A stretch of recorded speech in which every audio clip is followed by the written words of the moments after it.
हम पढ़ रहे थे लॉरेंट फोर्स। क्या पढ़ रहे थे? मैंने आपको एक बात बताई थी, वैसे इलेक्ट्रिक फील्ड और मैग्नेटिक फील्ड, इलेक्ट्रिक फील्ड और मैग्नेटिक फील्ड दोनों की वजह से, इलेक्ट्रिक फील्ड और मैग्नेटिक फील्ड दोनों इंडिपेंडेंट है फ्रेम, दोनों डिपेंडेंट है फ्रेम पे, बट लॉरेंट फोर्स फ्रेम पे डिपेंडेंट नहीं है। फिर मैं आपको उसकी कुछ बातें बताई, मैंने बताया magnetic force of exchange pair नहीं है, मैंने उसमें बहुत सारी चीजें और बताई कि मूविंग चार्जेस की वजह से मैग्नेटिक फील्ड क्या होती है, फिर मैंने उनकी वजह से फोर्स बताया, बहुत सारी कहानी मैंने आपको समझाई, कब इलेक्ट्रिक फील्ड डोमिनेट करता है, कब मैग्नेटिक फील्ड डोमिनेट करती है, उनके फोर्सेस कब डोमिनेट करते हैं, इनके यूजेस मैंने आपको बताया, आइसोटोप को अलग करने में ले सकता है, अगर अपन जेडएनएस की स्लाइड ले लें तो अपन जो दो पार्टिकल उनको कैसे कैसे अलग कर सकते हैं, ये मैं आपको बता चुका था। इनके कॉम्बिनेशन में बहुत यूजेस होते हैं। जैसे एक और यूज है, जैसे ये आपके कोर्सेज में मेंशन, मैं कॉन्सेप्ट के रूप में आपको पढ़ा रहा ताकि आपको उसकी बात समझ में आए। इसे कहते हैं वेलोसिटी सिलेक्टर। क्या कहते हैं? अब जैसे मैं आपको छोटी सी बात करूं, सपोज मेरे को है ना एक टारगेट मटेरियल एक्सरे ले लो या कोई भी ले लो, अब मुझे उस पर सपोज करो कि मुझे उस पर चार्ज पार्टिकल्स गिराना है, बजाड़ शानदार बिल्कुल। अब जब याद करें ये चार्ज पार्टिकल लाते कहां से? ये लाते थे इलेक्ट्रॉन गन से। इलेक्ट्रॉन गन में क्या होता था, एक फिलामेंट होता था जिसे बहुत हीट करते थे, उसमें थर्माइनिक एमिशन की वजह से इलेक्ट्रॉन बाहर आते थे। अरे हाँ ना बोलिया। फिर उनको हम वी पोटेंशियल से एक्सलेट करते थे और उनको एक्सलेट करके हम गिराते थे किस पे? Target material. वास्तविक में सोचो तो थर्माइनिक एमिशन से इलेक्ट्रॉन बाहर आए, वो सारे के सारे एक एनर्जी से बाहर आए, ये जरूरी नहीं है। फिर हमने उनको वी से पोटेंशियल से एक्सलेट करा, तो जब वो बाहर आए तो सबकी एनर्जी सेम थी कि अलग अलग? हो सकता है सेम ना हो, अलग अलग हो। अरे भाई हाँ ना बोलिया, मुझे लगा नहीं तुम्हें आया है कि नहीं, तो हो सकता है उनकी एनर्जी अलग अलग हो। जब उनकी एनर्जी अलग अलग है तो फिर अब क्या करें? उनकी एनर्जी सेम करने का मतलब उनकी स्पीड सेम कर लो। क्या सेम कर लो? स्पीड। तो वेलोसिटी सिलेक्टर यूज में लेते हैं। कैसे? सिंपल, जैसे मान लो कि एक रीजन है, ऐसे कैपेसिटर प्लेट्स भी मान सकते हो तुम इसको, ऐसे मान लो मैग्नेटिक फील्ड है, ऐसे मान लो मैग्नेटिक फील्ड। अब सोच यहां पे एक छेद है जहां से उस पार्टिकल्स को उन चार्ज पार्टिकल्स को गिराया जा रहा है। ऐसे समझो चार्ज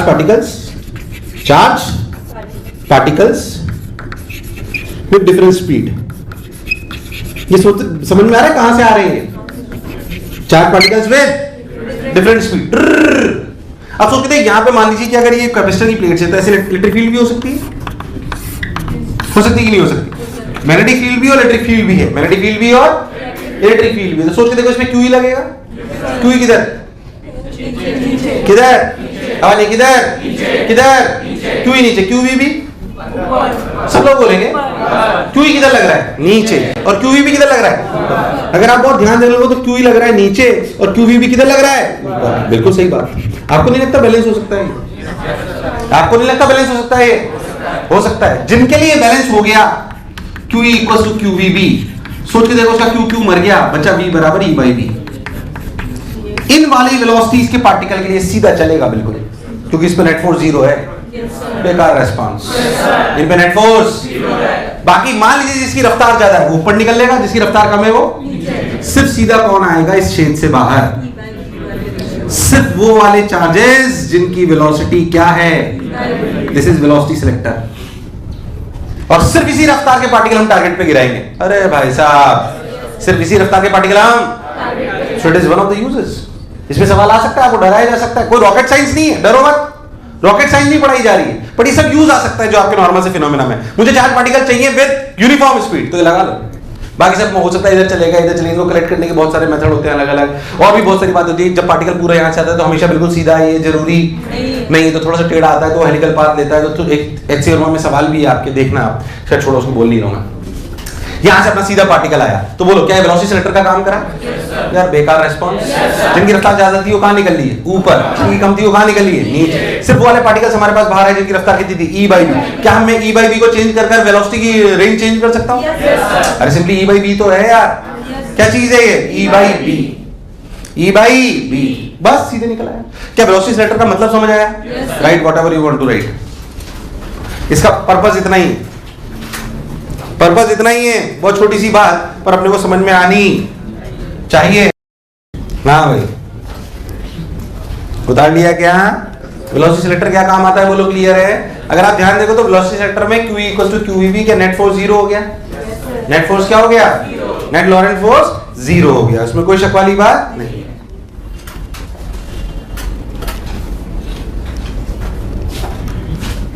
मान लीजिए मैं आपसे एक बात पूछूं कि if in a uniform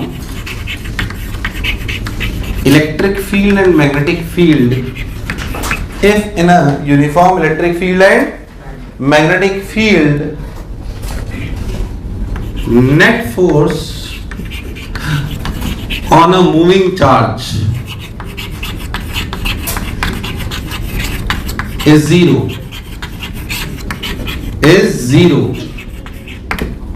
मान लीजिए ऐसा दिया हुआ है, ठीक है।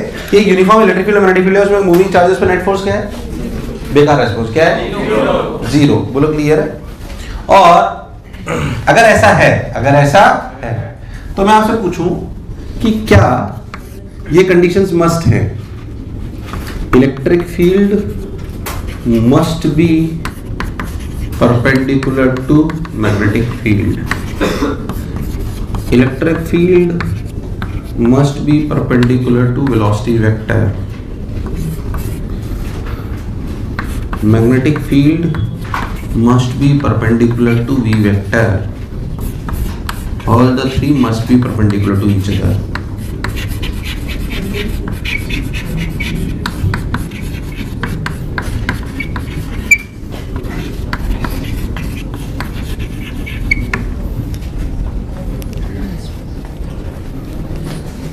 बताओ,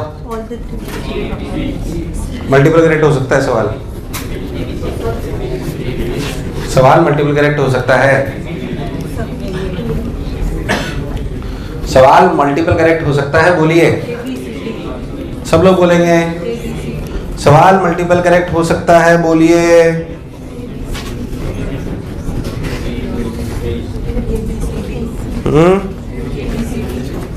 अरे बोलो भाई, ABCD आ जाइए, बोलो कितना? ABCD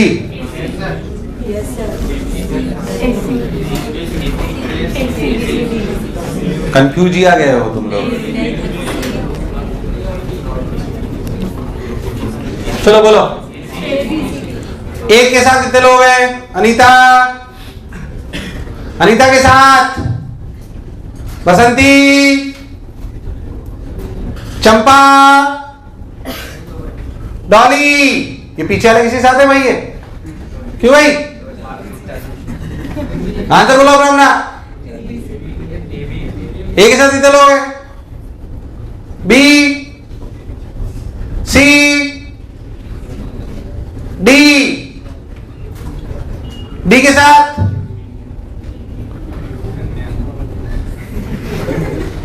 सिंपल है, इसमें इतना लॉजिक को लगा ओवरऑल है सवाल। अबे नेट फोर्स जीरो है तो QE vector plus QV cross B is equal to zero, तो E vector equal to minus times V cross B। तो ये कंडीशन कब सेटिस्फाई होगी? नहीं, तीनों परपेंडिकुलर क्यों? V और B परपेंडिकुलर क्यों जरूरी है?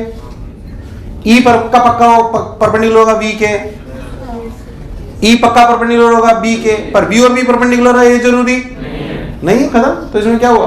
E must be perpendicular to B, E must be perpendicular to V, बस बाकी दोनों से गलत है।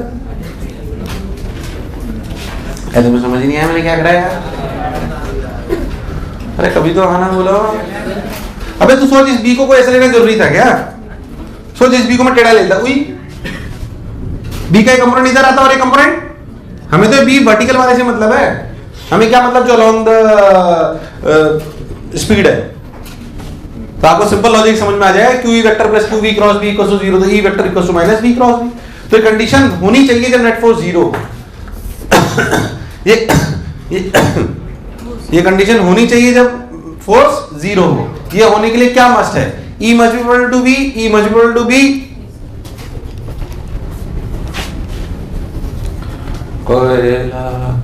तुम सन्नाटे में पहुंच गए इस सवाल में ना, कद्दू आ गया तुम लोगों को, हीरो बनते हो फोकट में। चलाओ और देख, इधर देख, बात नहीं उसमें ले रहा है, इसके मुंह गिला रहा है मुझ में, इधर देख।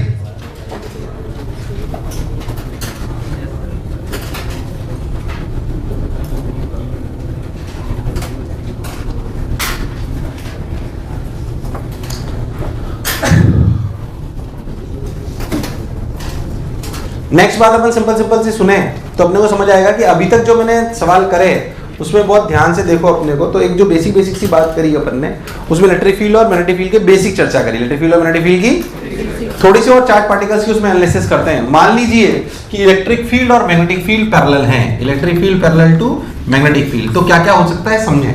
मान लीजिए कि इलेक्ट्रिक फील्ड और मैग्नेटिक फील्ड पैरेलल हैं। अगर मान लीजिए पहला केस में लूं कि हमारी इनिशियल रफ्तार 0 है और चार्ज की और मास m को छोड़ दिया गया, बताओ क्या होगा।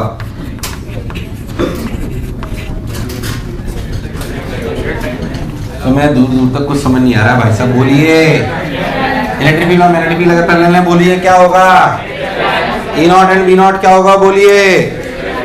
अरे बोलिए क्या होगा। क्या बिल्कुल सीधा जाएगा? कैसे जाएगा? कैसे जाएगा? मैग्नेटिक फोर्स लगेगा क्या? मैग्नेटिक फोर्स लगना पॉसिबल? क्या बिल्कुल स्ट्रेट लाइन में चला जाएगा? जब ये स्ट्रेट लाइन में जाएगा, जब ये स्ट्रेट लाइन में जाएगा तो इसकी रफ्तार इनिशियल 0 पर क्या एक्सेलरेशन हो जाएगा, QE/m। इसमें सिर्फ इलेक्ट्रोस्टैटिक्स का रोल है, बाकी किसी का कोई रोल नहीं है। सिंपल, कोई दिक्कत नहीं। चलिए बहुत बढ़िया। मैं तो कह रहा हूं कि अगर चार्ज u बजाय 0 की बजाय अगर मैं इसकी रफ्तार u पैरेलल टू e और u anti parallel to v e रख दूं, तब भी क्या, ध्यान देखो, अगर मैं चार्ज पार्टिकल की रफ्तार इधर छोड़ दूं या इधर छोड़ दूं, बोलो क्या होगा। अगर चार्ज की मास m की रफ्तार इधर छोड़ दी जाए तो भी क्या स्ट्रेट जाएगा। अगर इधर की तरफ छोड़ दी जाए तो क्या पलट के ऐसे आएगा। अरे बोलूं कि समझ आ गया। अगर ऐसी केस ले रहे हो तो जाहिर सी बात है, अगर u पैरेलल एंटी पैरेलल या u 0 है तो जाहिर सी बात है आपका पाथ कैसा होने वाला है, स्ट्रेट लाइन। कैसा होने वाला है? क्योंकि अगर E और B पैरेलल है और u 0 या पैरेलल या एंटी पैरेलल टू E और B है तो मैग्नेटिक फील्ड का कोई रोल नहीं है। मैग्नेटिक फोर्स तो आना ही नहीं है।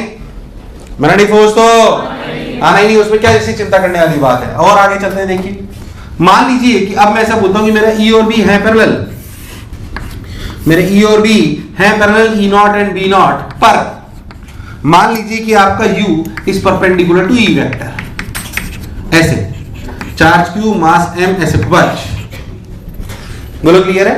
E0 B0 ऐसे, Q और M ऐसे। अब क्या होगा बात,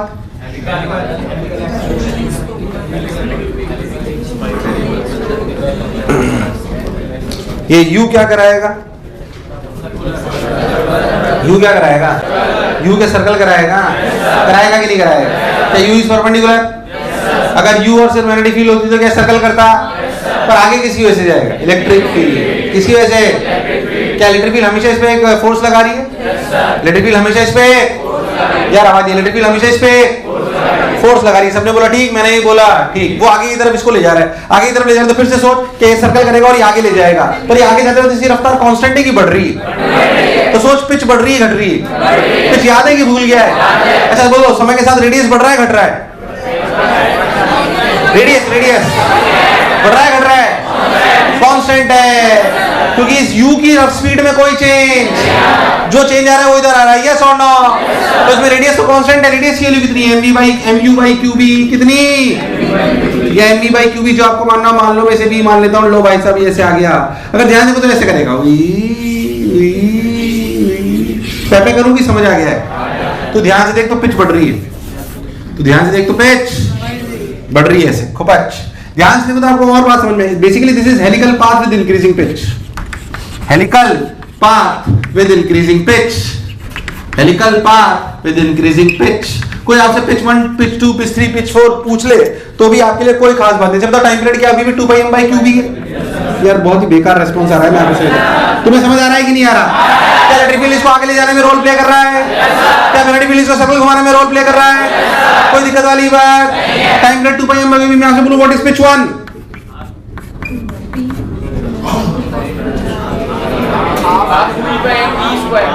तुम लोग बोलोगे व्हाट इज पिच 1। पिच 1 याद है, पहली टचिंग से दूसरी टचिंग। तो एक टाइम पीरियड में हम कितना आगे चले जाएंगे, इस डायरेक्शन में हमारी इनिशियल रफ्तार क्या है, 0। इस डायरेक्शन में हमारी इनिशियल रफ्तार क्या है, 0। तो पिच 1 क्या हुई, half of QE/m into time square. बोल यस और नो। नहीं आया, नहीं आया। सोच के देख पिच 2 क्या हुआ, हाफ ऑफ QE/m 2t का whole square minus t square, 2t का माइनस t स्क्वायर, 2t का होल स्क्वायर माइनस। अरे नहीं आया। 2t का होल स्क्वायर माइनस, ऐसे क्या पिच 3 भी लिख सकते हैं। So this is increasing pitch. आपसे कोई पूछ ले उसमें कोई डरने वाली बात। और सुन, अगर u vector and e vector at angle theta, at angle theta, सुन ले मेरे एक साथ उतार लेने, कोई खास बात नहीं, समझ में आ जाए तो। बहुत सारे सवाल बनाते हैं अपने कोऑर्डिनेट जो लिखने के लिए बोले सब अपन लिख सकते हैं अगर बात समझ में आ जाए तो। मान लीजिए मैं तो कह रहा हूं कि इनमें एंगल थीटा है, ये लो सर, ये v और ये थीटा। चल अब बोल, तो खुद बोलेगा। क्या फिर से हेलिकल पाथ? क्या फिर से हेलिकल पाथ? यार मुझे लगा ही तुम्हें आया। फिर से helical path with increasing pitch decreasing pitch. क्या इसके दो कंपोनेंट कर लूं?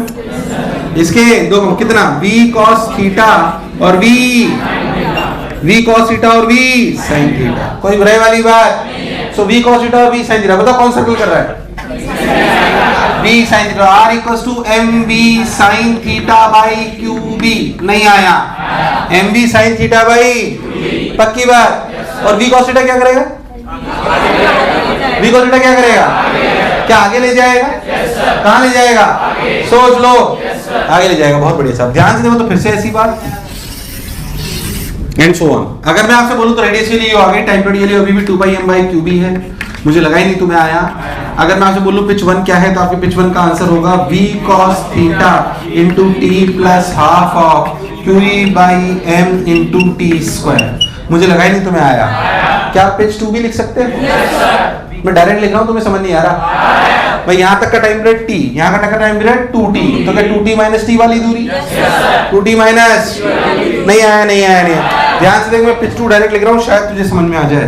पिच 2 लिखा जाएगा v cos theta into T plus half of qe/m into 2t का whole square minus t square. अरे कभी तो हाँ ना बोलो। मुझे लगा ही नहीं तुम्हें आया। आया नहीं आया। और सोच, मान लीजिए मैं तो कह रहा हूं इसी केस में ऐसा हो जाता तो क्या होता। देख, थीटा एंगल उधर लिया ना, इधर नहीं रहता। चार्ज q मास m, ऐसे होता थीटा एंगल, उल्टी डायरेक्शन।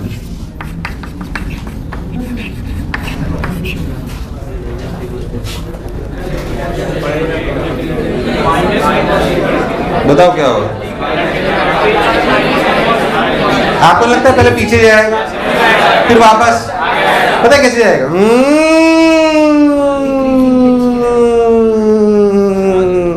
पहले पीछे जाएगा फिर?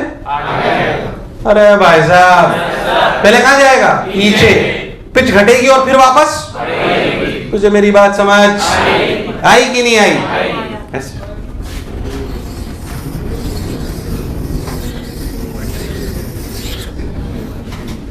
दूर दूर तक मेरी बात समझ नहीं आई।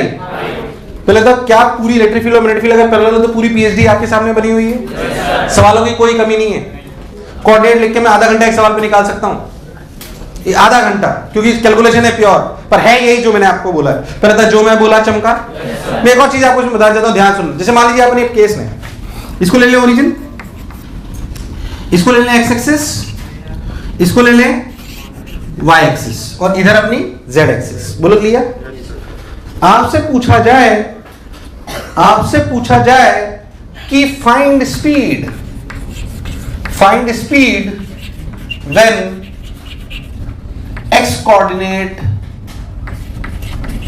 x coordinate of particle is x0।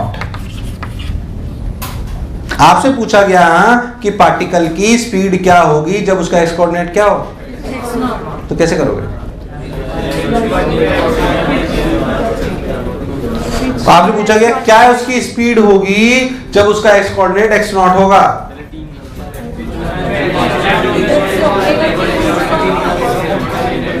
Find speed when x coordinate of particle is x0।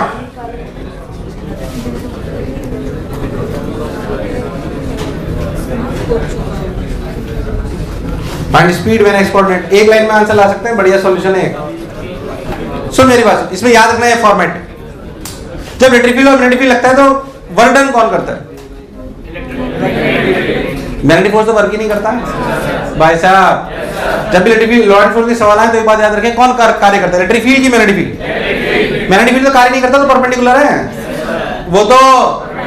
यार आवाज ही नहीं आई यार। वो तो आप इसमें ऐसे कैसे लिख सकते हो, work done by electric field plus work done by magnetic field equals to change in kinetic energy, that is half m v square minus half m v not square. पहले तो ये समझ आया नहीं है। फाइनल स्पीड मान लेते हैं v इनिशियल है, v नॉट इनिशियल है, v नॉट या v जो भी आपको दे रखी है वो जो जैसे भी v नॉट ही मान लेते हैं इसको, तो v नॉट। बोलो क्लियर है? अब सोच work done by magnetic field क्या है, जीरो। वो तो हमेशा जीरो है, वो तो हमेशा, वो तो वर्क डन नहीं, तो वर्क डन किसका है? अब बताओ इलेक्ट्रिक फील्ड किधर है? x कोऑर्डिनेट कौन सा है? तो हमारा x नॉट डिस्प्लेसमेंट कितना हुआ? x nought. तो वर्क डन इलेक्ट्रिक फील्ड कितना हुआ? q e x nought plus half m v not square multiplied by 2 divide by m का रूट आंसर। तुझे दूर दूर तक मेरी बात समझ? It's a standard thing to do कि कभी भी इलेक्ट्रिक फील्ड और मैग्नेटिक फील्ड और स्पीड पूछ ले या वर्णन के बारे में बात कर ले तो मन मंदिर में कॉन्सेप्ट बसा होना चाहिए कि इलेक्ट्रिक फील्ड और मैग्नेटिक फील्ड में कार्य करता कौन है। तो बस उसी का वर्णन लिखना है, तो बस उसी का वर्णन। मुझे लगा नहीं तुम्हें आया, आया नहीं आया, उतार लो। This is electric field perpendicular to magnetic field.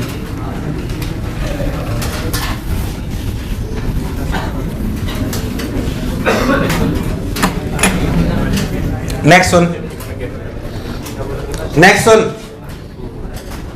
Electric field perpendicular to magnetic field का एक यूज आपके काम की बात है, एक यूज आपके काम की बात है, उसे कहते हैं साइक्लोट्रॉन। इसका एक खतरनाक प्रूफ भी है, बोलो कराऊं क्या? वो बहुत ज्यादा काम का है नहीं वो।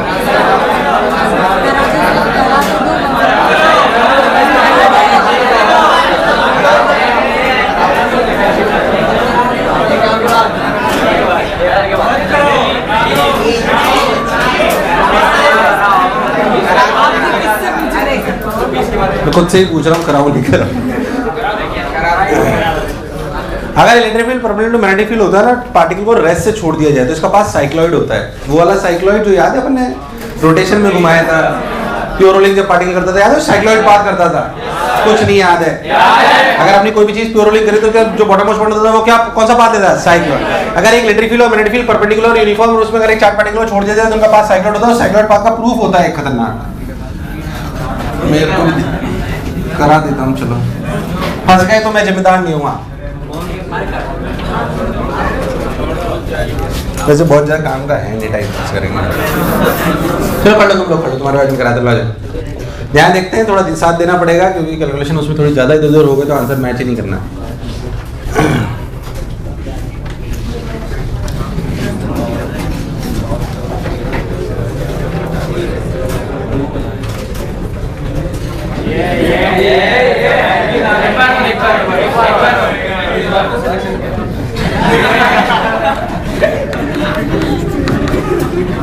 मान लो कि इलेक्ट्रिक फील्ड है E naught I cap, E naught, magnetic field है B naught minus B naught K cap, minus B naught K cap.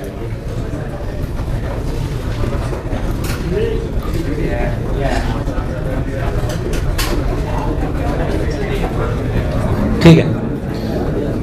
अच्छा, कई लोग तो इसलिए बोलते हैं कि चलो ये उलझता रहेगा थोड़ी देर, ये परेशान शांति से जीने दे। चार्ज क्यू मास m छोड़ा गया ओरिजिन 0,0,0 से। कहां से छोड़ा गया? 0,0,0 से। मेरा आपसे पहले जो सबसे पहला सवाल है, मान लीजिए एक्स एक्सिस है, वाई एक्सिस है और आप सब लोगों को दिखाई दे रहा है आपकी जेड एक्सिस है। इसका अंदर मैग्नेटिक फील्ड अंदर है, मैग्नेटिक फील्ड, और आपको दिखाई दे रहा है कि इलेक्ट्रिक फील्ड इधर है।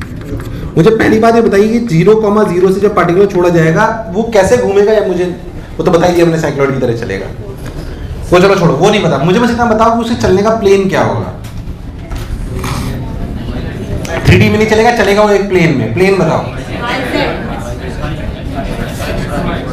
उसके चलने का प्लेन कौन सा होगा? तुम लोग बताओगे? कौन सा होगा? एक्स वाई कैसे जज हुआ तुम्हें भाई? एक्स वाई ही हो सकता है क्योंकि सुनना जेड वाली डायरेक्शन में इलेक्ट्रोस्टैटिक फोर्स तो है नहीं। अरे भाई साहब एक्स वाई डायरेक्शन में इलेक्ट्रोस्टैटिक फोर्स हो और जिधर मैग्नेटिक फील्ड हो उधर मैग्नेटिक फोर्स भी नहीं हो सकता। अरे भाई साहब मैग्नेटिक फोर्स क्या है? Q V cross B. Q V cross क्या पक्का मैग्नेटिक फोर्स बी के परपेंडिकुलर होता है? तो बी तो मैग्नेटिक फील्ड तो जेड में है, तो जेड में कोई मैग्नेटिक फोर्स और इलेक्ट्रोस्टैटिक्स तो है ही नहीं। अरे यार जब जेड डायरेक्शन में कभी कोई फोर्स आ ही नहीं सकता और इनिशियल रफ्तार 0 है तो जेड डायरेक्शन में कभी भी कोई वेलोसिटी आना पॉसिबल। ये बात क्लिक करी नहीं करी? तुझे मेरी बात समझ आई कि नहीं आई? तो जेड डायरेक्शन में कभी कोई वेलोसिटी नहीं हो सकती। हम मान लेते हैं कि वेलोसिटी है vx i cap plus vy j cap. vz क्यों नहीं लिया आपके सामने? क्लियर है क्योंकि z में हो। यार तुम्हें अगर बेकार रेस्पॉन्स देना हो तो छोड़ो या तो फिर साथ दो, मैं नहीं पढ़ा रहा। तो vx plus vx i cap plus vy vx i cap plus vy j। बहुत बढ़िया साहब। अब लॉजिकली कि किसी भी टाइम टी पे मान लो रफ्तार है vx i cap plus vy, तो हम क्या करेंगे? हम फोर्स लिखें इस पे किसी भी टाइम टी पर q vx i cap plus vy j cap cross minus b k cap. अरे q v क्रॉस b इस देखिए ये क्या लिख दिया? q v क्रॉस b समझ नहीं आता तुम्हें? फोर्स दो तरह के होते हैं, magnetic force that is q v cross b plus q e। q e कितना? q e nought i। बोलिए यस और नो? तो नेट फोर्स लिखते हैं F equals to i cross k। i cross k minus minus plus नहीं आया तो क्या लिखा? q vx b b nought लेते हैं इसको, b नॉट देना मैं गड़बड़ नहीं करूं। What is j cross k? j cross के i तो माइनस हो गया minus q vy b not i cap plus q e nought i cap. So q e not minus vy b not i cap, अरे भाई साहब, plus q vx b not j cap. सब सही चल रहा है? हाँ। This is the force in x direction. This is the force in. So the acceleration in x direction is q by m e naught minus q b naught by m vy. तुझे मेरी बात दूर दूर तक समझ? अरे नहीं आई? आई कि नहीं आई? अरे सोच लो। In the same way ay is equals to q vx b naught by m। अब सुनना, इसको सॉल्व करने की स्पेशल टेक्निक ही होती है क्योंकि ये बहुत स्पेशल फंक्शन है। Acceleration in x depends on velocity in y and acceleration in y depends on velocity of, इसलिए डायरेक्ट सॉल्व नहीं हो सकता, उसको टेक्निक लगानी पड़ेगी जो मैं आपको कह रहा हूँ।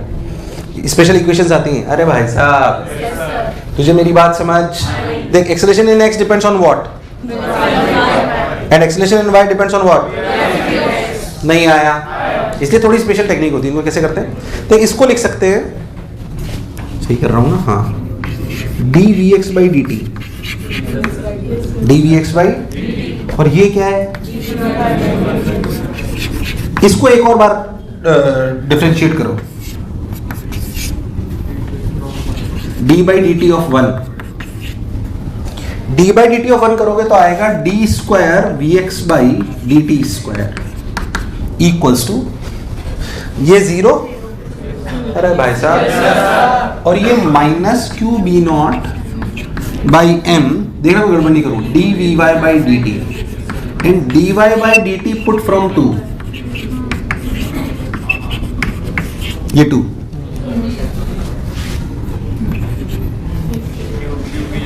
अरे भाई साहब तुम्हें दूर दूर तक मेरी बात समझ, तो यहां से पुट करो तो D square V X by dt square equals to minus Q B nought, यानी कि Q square B nought square by M square V X. तुम बहुत ध्यान से देखो तो this is of a format of D square X by D T square plus omega square X equals to 0। It's a differential equation whose common solutions are x equals to a sin omega t plus 5। अबे SHM की equation है ये, वही है, ध्यान से देख। पर यहाँ पे x की जगह vx है, x की जगह जो जनरल डिफरेंशियल इक्वेशन होती है एसएचएम की, वो होती है D square X by D T square plus omega square x. इस डिफरेंशियल इक्वेशन के जनरल सॉल्यूशन होता है a sin omega t plus 5। a और ओमेगा, a और 5 पे डिपेंड करता है अनंत इक्वेशन। क्या इससे अनंत एसएचएम की इक्वेशन आ सकती है? एक टाइम पीरियड जिसका ओमेगा 2 पाई बाई ओमेगा है, बोलिए और नो, और अलग अलग एसएचएम होंगे a और 5 के डिफरेंस पे। किसके डिफरेंस पे? अनंत एसएचएम की इक्वेशन है ना ये। ध्यान देखो तो बिल्कुल ऐसी, यहाँ पे ओमेगा हो गया Q B not by M. Omega क्या हो गया? अरे माइनस में दिले समझ नहीं आ रहा तुम्हें? तो असली में यहाँ पे एक्स की जगह कौन है? vx। तो वास्तविकता में इसका एक जनरल सॉल्यूशन जो आया ना वो vx आया, कुछ तो a साइन ओमेगा मतलब Q B by M into T plus 5। तुम्हारे प्राण निकल गए भाई। समझ में आया मैंने क्या करा? समझ में आया मैंने क्या करा? So this is vx। अब किसी पर्टिकुलर बात तक पहुंचने के लिए हमें a और 5 पता होना चाहिए, a और 5 पता होना फॉर पर्टिकुलर सॉल्यूशन। ये तो इस इक्वेशन की जनरल सॉल्यूशन है। जनरल सॉल्यूशन का स्पेसिफिक सॉल्यूशन पे पहुंचने के लिए हमारे पास इनिशियल कंडीशन होनी चाहिए, तभी तो हम पर्टिकुलर एसएचएम निकालते थे। याद कर, 5 डिपेंड करता था कि पार्टिकल स्टार्ट कहां से हुआ, और a डिपेंड करता था कि एनर्जी कितनी है। अरे भाई साहब, उन्हीं बातों को समझते हैं। ध्यान से देखो तो t equals to 0, 5 equals to 0, t equals to 0, vx equals to 0। अभी इनिशियल रफ्तार तो 0 थी। t equals to 0, vx equals to 0, vx equals to 0 it means 5 equals to 0। अरे ये 0 होगा तब टाई 0, तो 5 क्या होगा? 0। अरे कभी तो हाँ ना बोल। एक तो गायब हो गया, तो vx की इक्वेशन रिड्यूस हो गई a sin omega t। Omega बाद में रख दूंगा, परेशान मत हो, है ना? अब सोच रहे पहले ही मना कर देते, क्या जरूरत थी? vx equals to a sin omega t। बोलो अब क्या बचा? a। क्या बचा? इसको टाइम के रेस्पेक्ट में डिफरेंशिएट कर। So what is dvx by dt? x a omega, yes और नो? मेरी बात बहुत ध्यान से सुनना। at t equals to 0, at t equals to 0, acceleration in x direction is q not by m। t equals to 0 पे आ जा। Particle पर कोई मैग्नेटिक फोर्स नहीं है क्योंकि उसकी कोई रफ्तार नहीं है, तो सिर्फ उसमें इलेक्ट्रोस्टैटिक फोर्स है, वो भी x डायरेक्शन में q नॉट। तो x डायरेक्शन में उसका कितना एक्सीलरेशन है? q not by m। कितना? कितने समय पे? t इक्वल्स टू 0 पे। So what is cos 0? 1। तो क्या a omega is q not by m? a omega is, so अगर a omega is q not by m, a is q naught by m omega. What is omega? q b naught by m. E naught by E naught by. So the real equation for Vx is E naught by B naught sin omega t. E naught by B naught. Write this as dx by dt. So dx is E naught by B naught integration sin omega t dt from 0 to x to 0 to t. So x equals to E naught by m. Sin omega t का integration है 1 by omega cos omega t minus 1 by omega cos omega t. So minus 1 by omega cos omega t is what? अगर limit डालेंगे 0 to t तो cos 0 कितना? अबे तुम्हें समझ ही नहीं आता, ओमेगा बाहर आ गया ना, minus cos omega T limit 0 to t। तो एक बार आएगा माइनस कॉस ओमेगा टी, आ जाएगा 1, तो 1 माइनस कॉस ओमेगा टी। तो क्या बचा? x equals to E naught by M omega. Omega की वैल्यू कितनी है? सही तो कर रहा हूं, E naught by B naught. So E naught by B naught, omega की वैल्यू कितनी है? 2 B not by M. 1 minus cos omega T. This is X coordinate. This is, अभी तो कहानी आधी हुई है, वाई भी बाकी है. आप नहीं, अब पूरा बताऊं. x equal to E nought M by B nought square Q 1 minus cos omega T. जब मैं बोलता हूँ ना कि बताऊं कि नहीं बताऊं, फालतू टाइम पास करना है नहीं करना, तो ऐसे मत सोचा करो ये इसलिए बोल रहा है कि इसे खुद को नहीं आता साले को. मैं ऐसा इसलिए बोल रहा हूँ कि मेरे को पता है अब हो गया.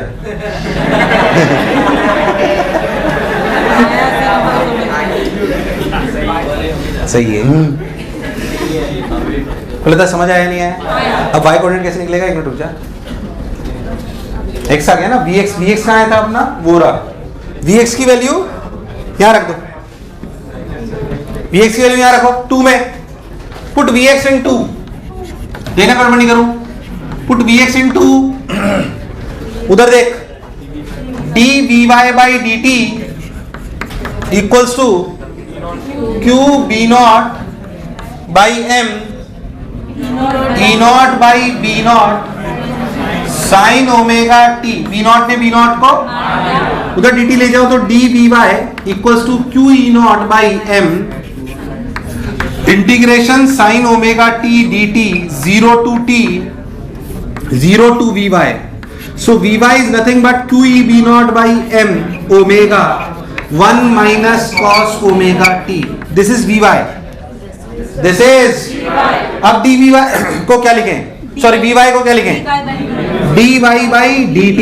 So q e naught by m omega 1 minus cos omega t dt limit 0 to t limit 0 to y.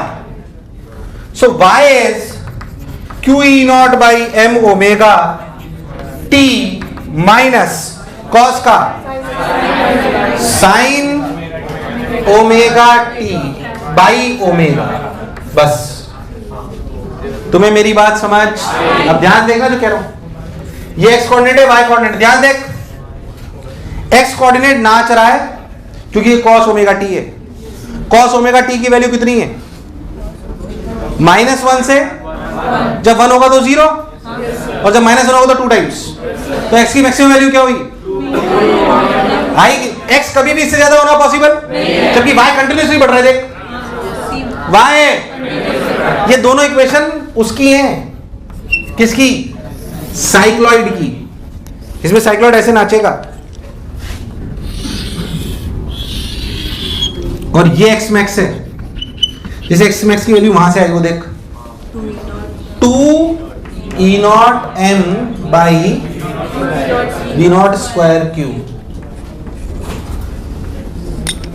ये साइक्लॉइड है. These are the equations of cycloid. These are the standard equations of cycloid.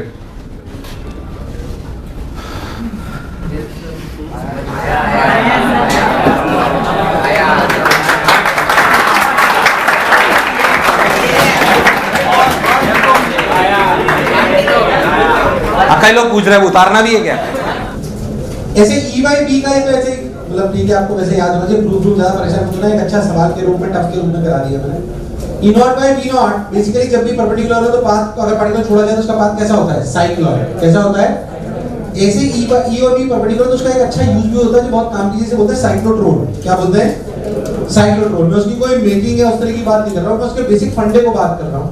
Cyclotron actually क्या होता है मैं आपको बात कर रहा हूं. हमारे साथ क्या एक प्रॉब्लम है, मतलब हमारे साथ का प्रॉब्लम मतलब जो हमें प्रैक्टिकली फेस होता है. हम चाहते हैं कि कई एक्सपेरिमेंट्स में पार्टिकल्स हमारे बहुत ज्यादा एक्सेलरेटेड हो, जैसे हमारा एक्सरेज निकालनी है या कोई पेनिट्रेशन करना है किसी चीज में, बहुत तगड़ा कोई एक्सपेरिमेंट करना है, तो हमें चार पार्टिकल्स बहुत एक्सेलरेटेड चाहिए. तो किसी ने बोला तो कौन सी खास बात है?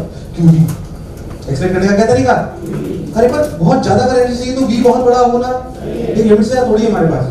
थोड़ी 50 लाख वोल्ट नहीं लगा सकता. एक लिमिट 10,000 15,000 20,000 25,000 इससे ज्यादा वोल्टेज जनरेट करना पॉसिबल नहीं.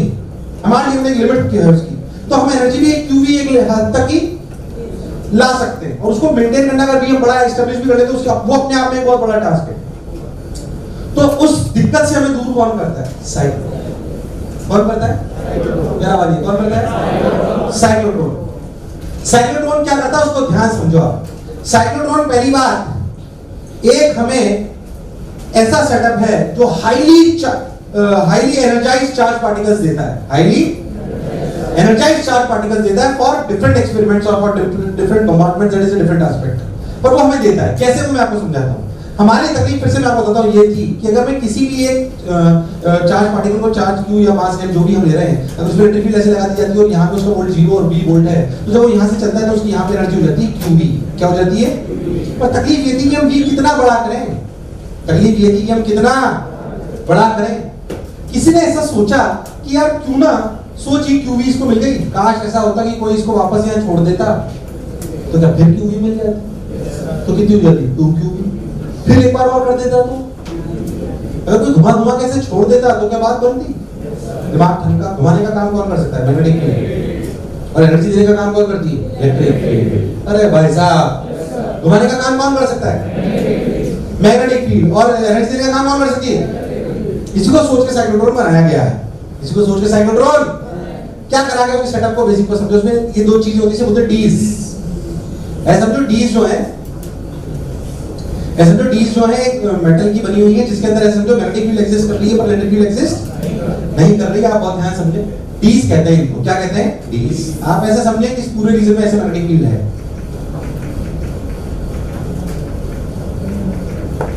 ठीक है, प्लस बताओ तुम्हें समझ में आया यूज क्या है? तुम अपने शब्दों में लिखोगे सब कुछ, इसे ढंग से समझ लो। साइक्लोट्रॉन एक ऐसी चीज है जो मैं हाईली एनर्जाइज्ड चार्ज पार्टिकल देता है इलेक्ट्रिक फील्ड और मैग्नेटिक फील्ड की मदद से, जिसमें इलेक्ट्रिक फील्ड उसको एनर्जी देती है और क्या मैग्नेटिक फील्ड उसे घुमा के छोड़ती है। अब उसको समझ रहे हैं, उसको कैसे समझ रहे हैं? समझे। मान लीजिए कि हमारे पास ये डीज है। क्या है? डीज, मेटल्स की। हम इस पर ऑल्टरनेटिव सोर्स लगाते हैं। ऑल्टरनेटिव सोर्स हालांकि मैंने आपको भी पढ़ाया नहीं, बट इतना बेसिक तुम्हें आता है कि ऑल्टरनेटिव सोर्स ऐसे होते हैं जिनका टाइम पीरियड होता है, उनकी एक डायरेक्शन प्लस एक डायरेक्शन माइनस की चेंज होती रहती है। कभी प्लस कभी प्लस कभी, अरे नहीं आया नहीं आया। तो आप अच्छा सोचो, इसका टाइम पीरियड ये है कि अगर अपन बहुत ध्यान समझे तो अपने बात समझाएगी। मान लीजिए इसका सेंटर ऐसे, मान लीजिए कि मैंने एक चार्ज पार्टिकल क्यू मास है यहां से छोड़ा। जब छोड़ा तो यहां प्लस था और यहां माइनस था इस जगह, तो क्या इलेक्ट्रिक फील्ड इधर, इलेक्ट्रिक फील्ड इधर नहीं आया, इलेक्ट्रिक फील्ड इधर थी। आप ऐसे समझो। तो क्या ये चार्ज पार्टिकल यहां से आकर इसकी एनर्जी बढ़ी qv। कितनी QV। ये QV यहां तक पड़ी, QV की वजह से यहां पे एंटर करा। अंदर क्या है? Magnetic field. अंदर क्या है?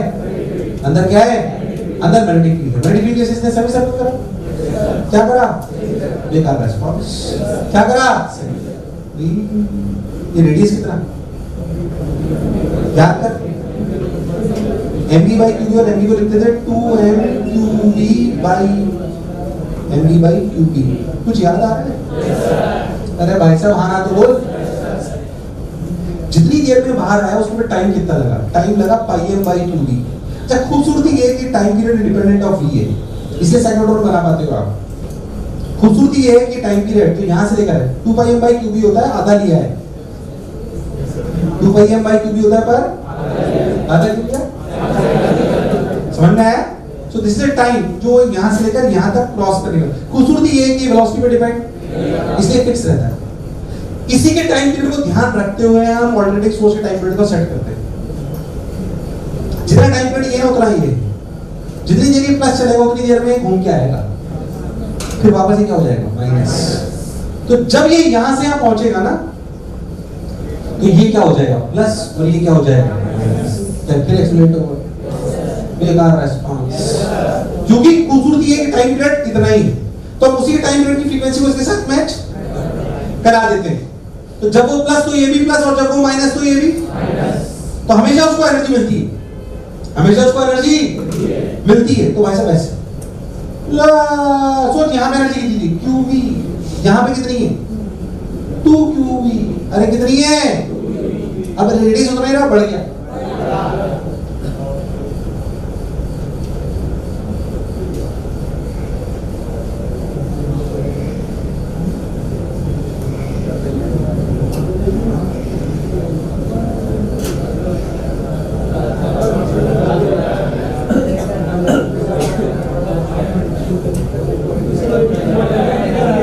ऊपर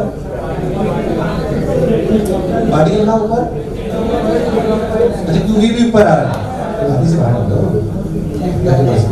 बोले वापस थोड़ी मिलेंगे।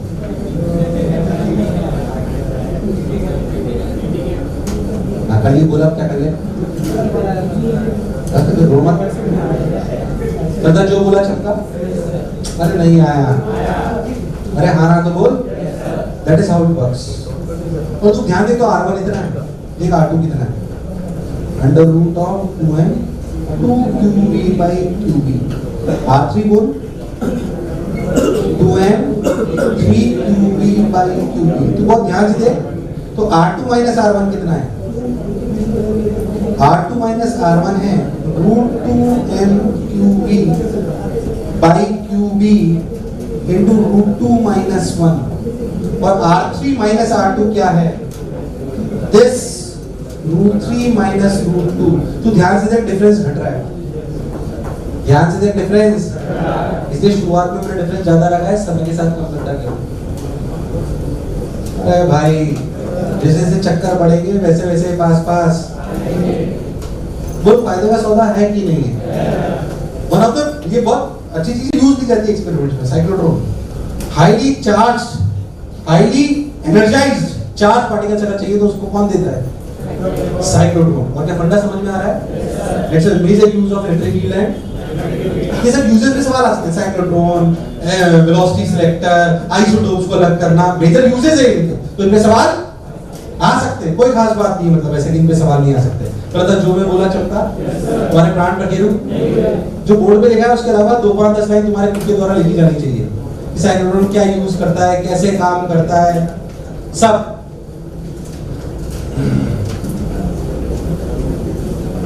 इसका एनिमेशन भी है, चाहो तो मोशन फ्लैश एनिमेशन में देख लेना कभी भी, उदाहरण लेंगे तुम लोगों ने।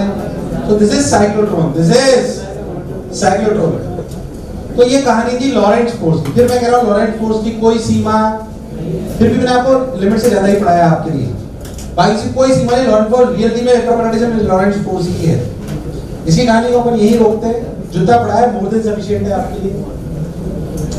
अब हम बात करते हैं, याद कर मैंने आपको बोला कि भाई साहब अगर मैग्नेटिक फील्ड में एक मूविंग चार्ज फेंका जाए क्या उसमें फोर्स लगता है QV क्रॉस B?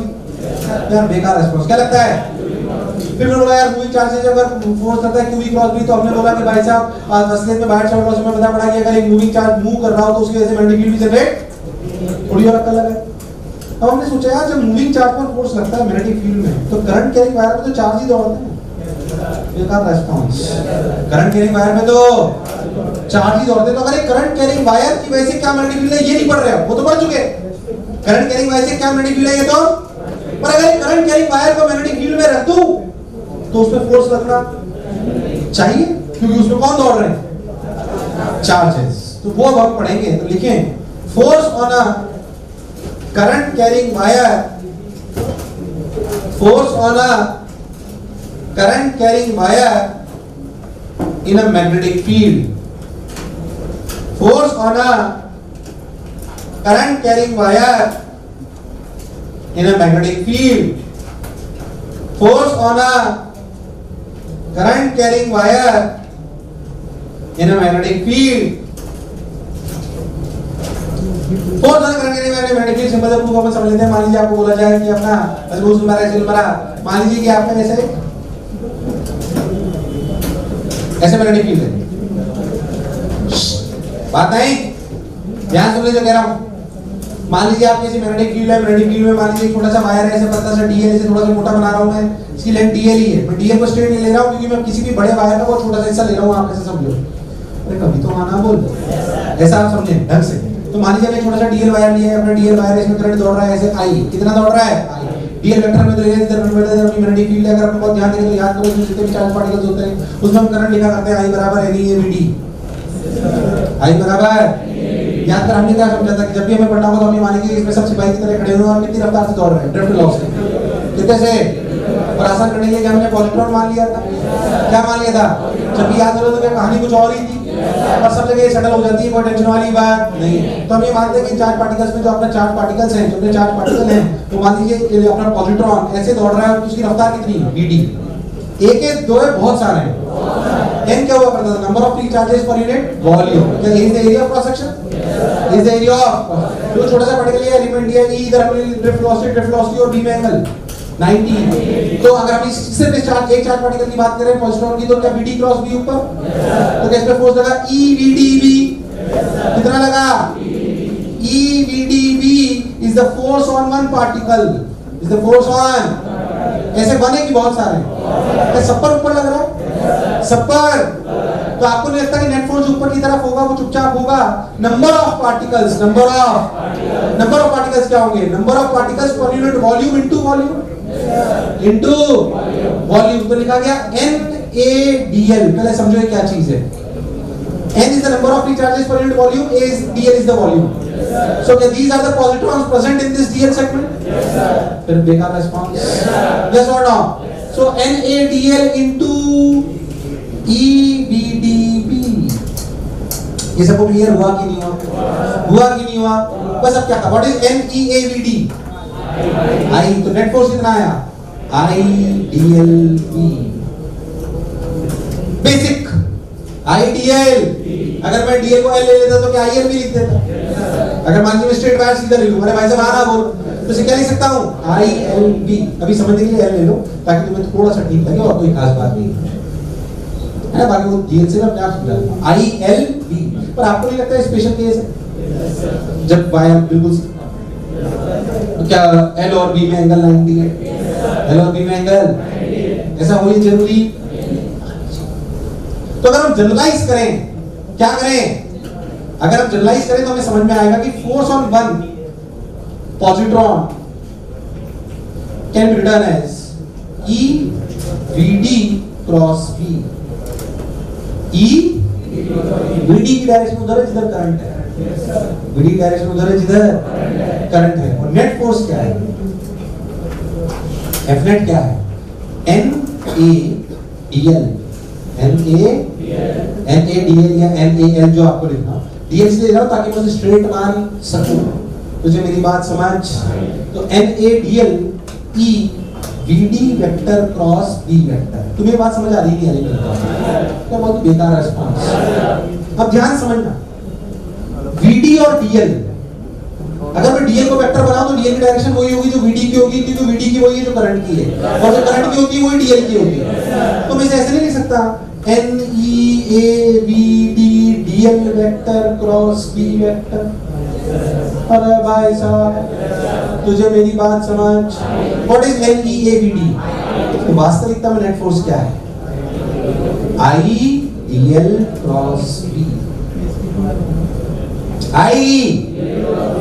अरे कभी नहीं आया नहीं आया, अगर आप बहुत लॉजिकली सोचो तो दिस इज DL नेट, बहुत छोटा सा एलिमेंट लिया मैं जनरलाइज करता हूं, थोड़ा सा फील करना, भाई ऐसे मैंने फील है, ऐसे टेढ़ा मेढ़ा वायर है, क्या DL और B में हमेशा एंगल कुछ चेंज हो रहा है कि फिक्स्ड है, क्योंकि मैं इसका छोटा सा एलिमेंट दूं, उस पर फोर्स निकालूं और उसे क्या कर लूं, इंटीग्रेट, क्या कर लूं,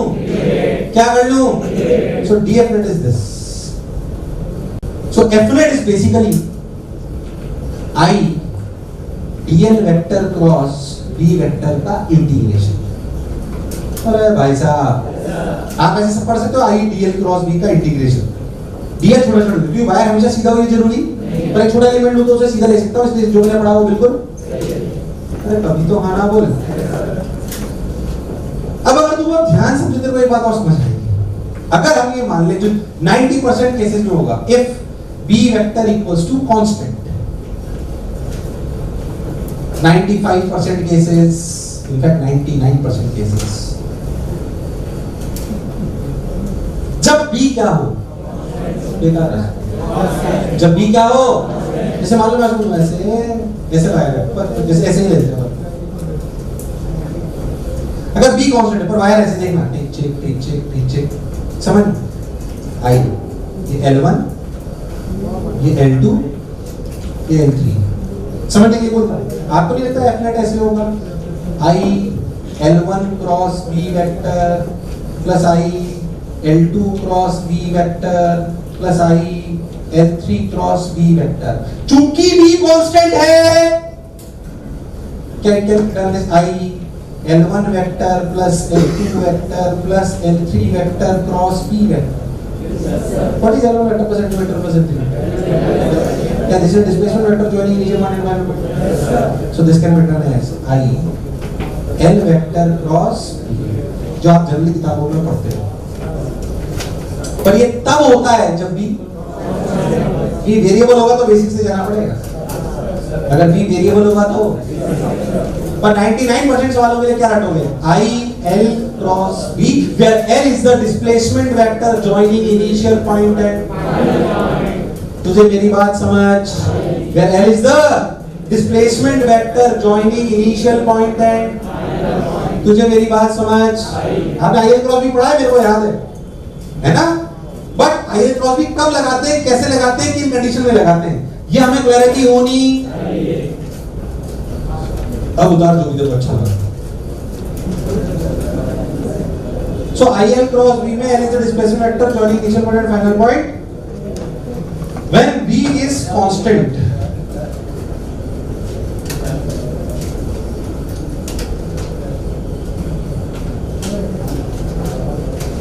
ठीक है, हाँ मत भूल ही गया था। कितने देर ही तो 6 टोटल कितने बचे थे? गिने नहीं, ऐसा तो नहीं कि अपना खर्चा भी उसमें से करती रहती है। आई एल क्रॉस बी, हाँ बोलो। प्यार दीवाना, रफ्तार तेज, स्पीड ऑफ लाइट।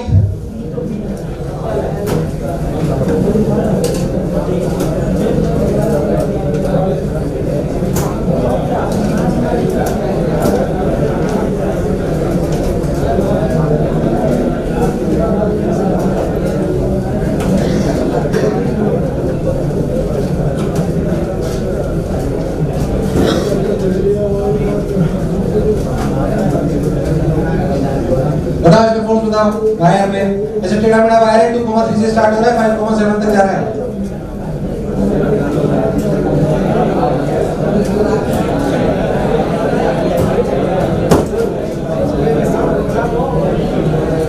अच्छा फिर से देखो तो डायरेक्शन के लिए क्या है? Cross B. डायरेक्शन के लिए बोलिए सब लोग, अरे बोलो बोलो। क्या यहाँ से यहाँ तक की दूरी 5 है? तो तुमसे नीमा ने सवाल किया, कितना आंसर है? डायरेक्शन, डायरेक्शन क्या आई एल क्रॉस बी करो, एल और बी में कितना एंगल? एल और बी में कितना एंगल? सबकी आवाज नहीं आ रही। तो एल और बी, और एल कितना? 5। क्या is the displacement vector joining initial point है? तो I L cross B, I 5 B nought. L cross B से आंसर आ जाएगा, कोई बुराई। मान टाइप का सवाल आते हैं।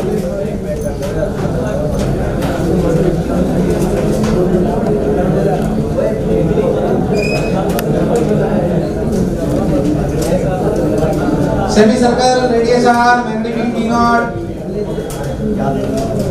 अभी मत पूछना जल्दी बोल, तो इसमें भी बहुत देर लगा देंगे। डायरेक्शन बताओ, मैग्नीट्यूड बताओ, सुनो बोलो। ऊपर नीचे, ऊपर नीचे। अगर कांस्टेंट मैग्नेटिक फील्ड में आपसे बेसिक सवाल पूछ लिए जाएंगे तो आपको कोई कष्ट। अच्छे सवाल नेक्स्ट टाइम करेंगे।